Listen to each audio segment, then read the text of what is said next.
gang, and welcome to part two of this series.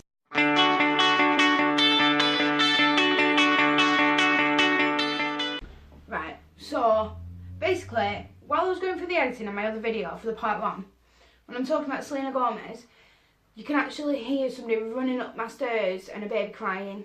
There's no baby in the house. Chelsea wasn't around. She was in the bedroom, but I'm away from Chelsea, so it's not Chelsea and it's not my cat, so don't get freaked out, but that is in there. The first celebrity from part two that I'm going to be talking about is Ellen DeGeneres. Now, Ellen is a chat show host, and she's very, very well known. She also played Dory in Finding Nemo and Finding Dory, and I absolutely love her. I think she's quite a big personality. She's ace. In 1997 though, she was on a show that she'd been working on for 5 years called Ellen, and in that show she came out as obviously being a lesbian, and that came with a lot of backlash because back then it wasn't as it is today. So as that came with a lot of backlash, it really started to damage her mental health. She said that nobody understood just how dark it got, which is so sad because she seemed so happy normally. She felt depressed and broken, and she said, "You have to just hold on and know that something good will come from this, and there is always a lesson in everything." She was targeted for coming out, and her show was cancelled due to ratings and scrutiny. She fell into a deep depression, resulting in her breakup from her relationship and loss of thousands and thousands of fans. So can you imagine how damaging that would have been for her? She had severe mood swings and isolation, but there's a positive to Ellen's story. She received counselling, and she also received treatment for her mental health and her mental well-being, and now look at her now. So it just goes to show that with enough intense therapy and enough perseverance that you can basically get to where you want to be.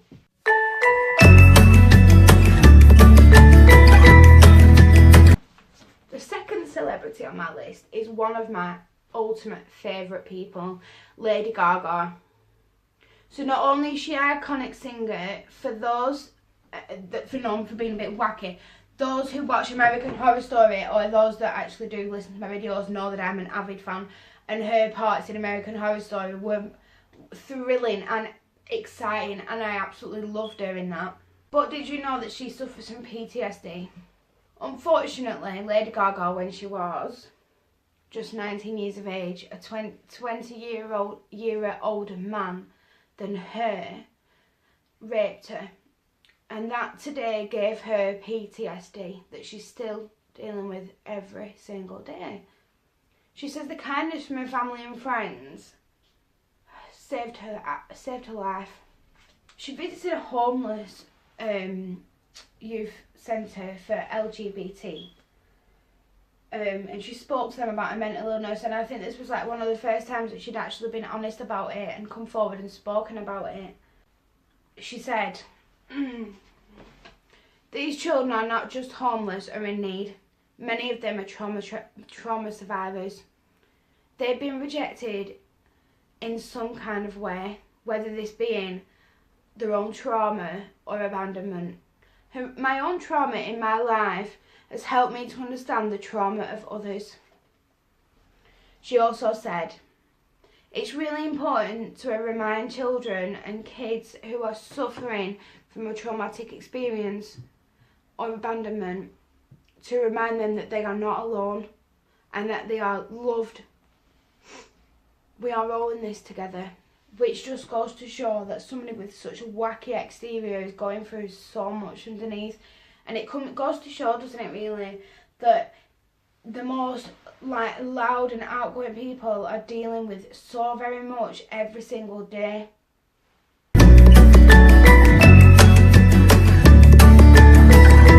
The gorgeous singer that is Miley Cyrus suffers with depression, and she struggled with anxiety after a breakup in the past.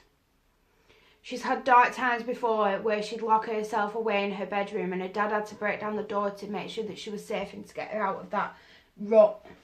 She's had body insecurities and bad skin, which resulted in bullying. She said the bullying wasn't what brought on the depression, it just didn't help her. Speaking about her fans, she said they know that I've struggled with depression, and that helped them to get over their own depression, knowing that their idol and their beautiful Miley Cyrus that she is was able to overcome hers, so that they felt strong enough within themselves to overcome theirs as well.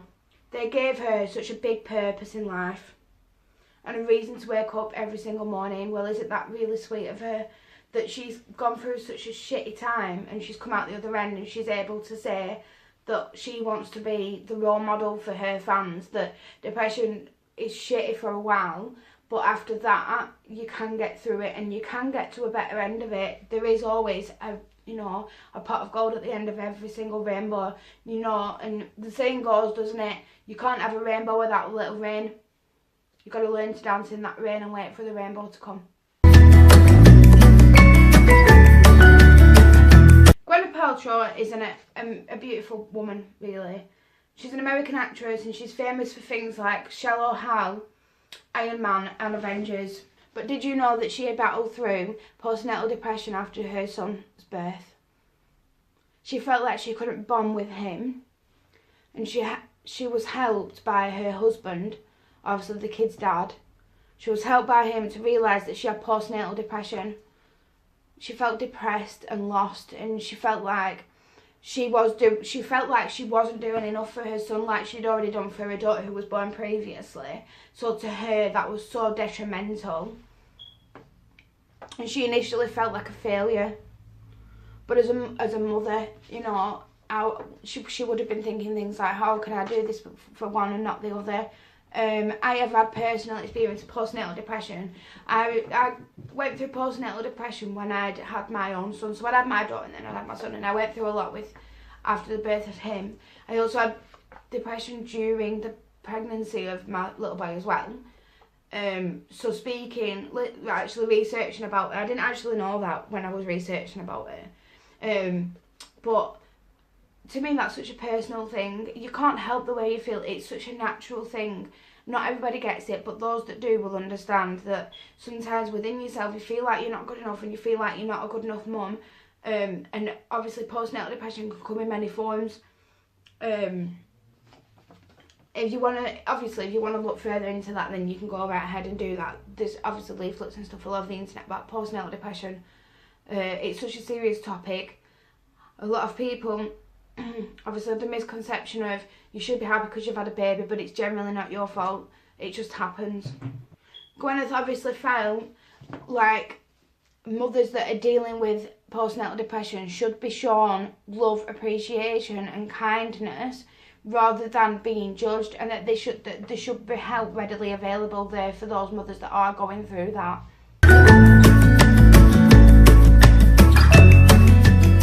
Reynolds. Now I know one of my very, very close friends is absolutely infatuated by him, and I promised her if I ever get big and famous on YouTube that I'll set up a date for him. I don't think that he probably would, like, she's beautiful, so I would.